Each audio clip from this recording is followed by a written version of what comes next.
190 million pound case बानी PTI और बुशरा बीबी की सजा मुअत्तली की दरख्वास्तों पर समाअत। इस्लामाबाद हाई कोर्ट ने नैब की समाअत मुलतवी करने की इस्तदा मंजूर कर ली। नैब प्रोसिक्यूटर ने बानी पीटीआई और बुशरा बीबी की सजा मुअत्तली दरख्वास्तों पर तैयारी के लिए वक्त मांग लिया। इसी पर बात करेंगे। रिजवान काजी हमारे साथ मौजूद हैं। रिजवान काजी, समाअत का हवाल बताइएगा। कोर्ट ने 190 मिलियन पाउंड केस में सजा याफ्ता बानी पीटीआई और बुशरा बीबी की सजा मुअत्तली की दरख्वास्तों पर नैब की इस्तदा पर समाअत मुलतवी कर दिया। नैब प्रोसिक्यूटर जावेद अशरफ की जानब से समाअत मुलतवी करने की इस्तदा की गई, जो अदालत ने मंजूर की है।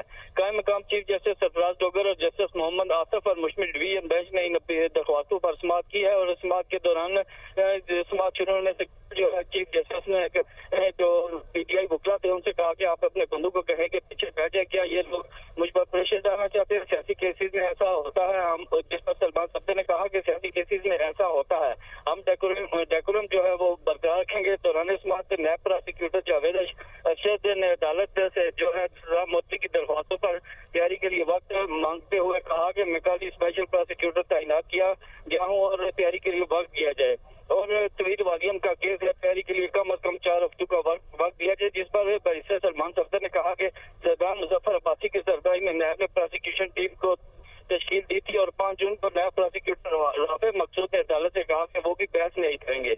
इस केस में खातून को सजा है और खातून की आमतौर पर अदालतों से सजा मुअत्तल हो जाती है।